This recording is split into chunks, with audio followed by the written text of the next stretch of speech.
आज उत्तर प्रदेश के पूर्व मुख्यमंत्री अखिलेश यादव हमीरपुर पहुंचे और राठ विधानसभा से पूर्व सपा प्रत्याशी राजपूत चंद्रवती वर्मा के आवास पहुंचकर पार्टी पदाधिकारी एवं कार्यकर्ताओं से मुलाकात की। हमीरपुर महोबा सांसद अजय सिंह राजपूत के गांव पहुंचकर सांसद के नवविवाहित पुत्र वधू को आशीर्वाद प्रदान किया। अखिलेश यादव के हमीरपुर दौरे पर जनपद के सपा कार्यकर्ताओं में काफी उत्साह देखने को मिला और सैकड़ों की संख्या में कार्यकर्ताओं ने समाजवादी पार्टी के राष्ट्रीय अध्यक्ष अखिलेश यादव का गर्मजोशी के साथ स्वागत किया। सपा प्रत्याशी राजपूत चंद्रवती वर्मा के आवास पर पहुंचकर प्रेस कॉन्फ्रेंस करते हुए पूर्व मुख्यमंत्री ने वर्तमान सरकार पर जमकर निशाना साधा।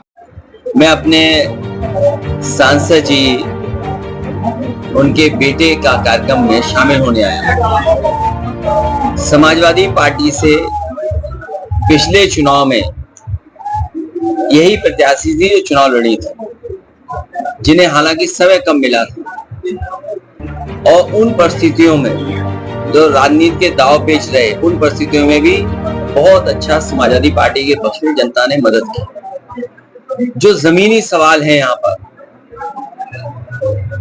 उन सवालों को लेकर के समाजवादियों ने हमेशा बुंदेलखंड की जनता को राहत देने का काम किया है। सड़क अच्छी बने, मंडियां बने, जो यहाँ की पैदावार है उसकी सही कीमत मिले।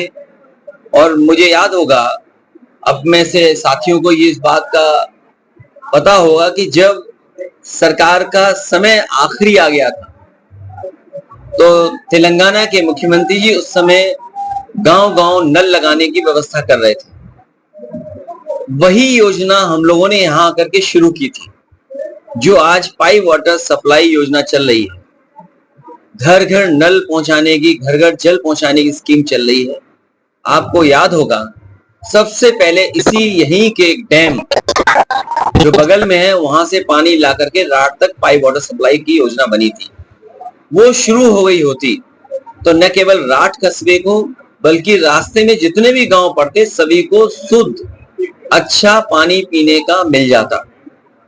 ललितपुर में बिजली का बड़ा कारखाना, अभी तक तो जो बिजली के कारखाने लगते थे वो सोनभद्र या अन्य जगह पर लगते थे। समाजवादी सरकार आने के बाद बुंदेलखंड को सबसे बड़ा बिजली का कारखाना मिला जो कोयले से बिजली बनाते हैं।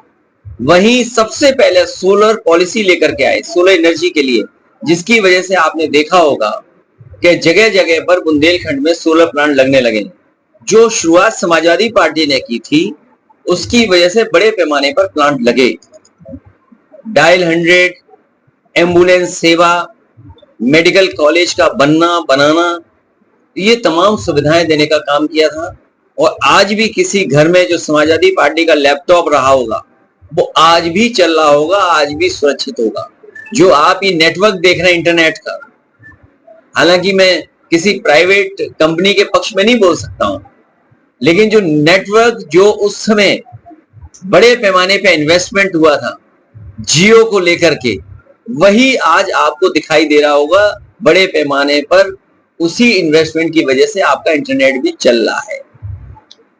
आसपास के जिलों में जो विकास दिखाई दे रहा है वो गति अब नहीं दिखाई दे रही है।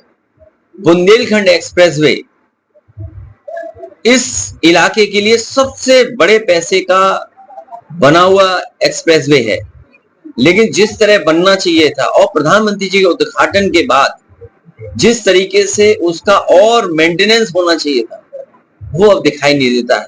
जैसे जहां पर प्रधानमंत्री जी ने उद्घाटन किया था उस जगह पर कुछ नहीं बचा, कोई निशानी भी नहीं दिखाई दे रही है। अगर आप जाएं उस जगह पर जहां बड़े बड़े टेंट लगे थे, बड़े बड़े हेलीकॉप्टर उतरे थे, बड़ी रौनक पैदा हो गई थी, लेकिन उद्घाटन के बाद आज जब हम पीछे मुड़ करके देखते हैं तो कोई निशानी भी नहीं है। और जब वहां निशानी नहीं है तो वो लोग जिन्होंने कभी बुंदेलखंड एक्सप्रेसवे बनाया था वो लोग भी बुंदेलखंड एक्सप्रेसवे को बना करके भूल गए।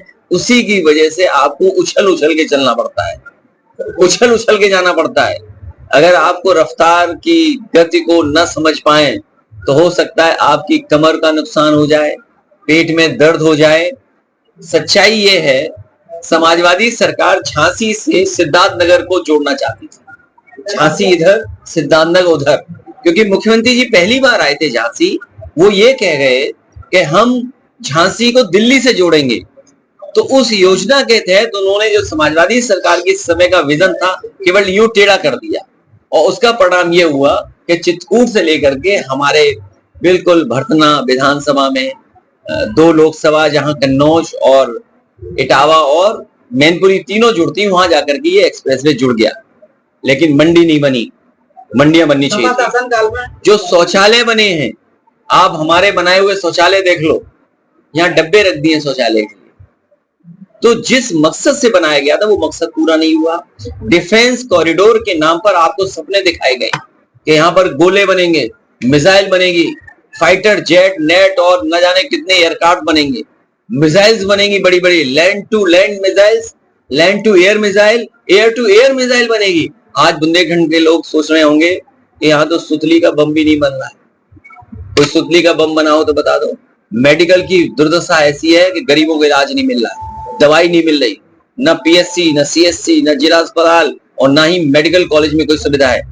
मैंने कई बार जब सदन में था, मैं उस समय मैंने कहा कि पहला मेडिकल कॉलेज शाहजहांपुर का बना था, आज भी वहां असिस्टेंट प्रोफेसर नहीं है, मेडिकल स्टाफ नहीं है। गरीब का इलाज कैसे होगा? उरई जालौन का मेडिकल कॉलेज नेताजी ने उद्घाटन किया था, वो बन जाता तो बहुत सारे गरीबों का इलाज हो जाता। झांसी का मेडिकल कॉलेज तैयार हो जाता, अच्छी तरह चलता तो वो बन जाता। बांदा में नया बनाया था, वो बेकार हो गया। आपके यहाँ बनाया था, वो बेकार हो गया। तो जो सुविधा देनी चाहिए थी वो नहीं दे पाए। रोजगार और बेरोजगारी का इतना बड़ा हिसाब किताब कभी नहीं हुआ है।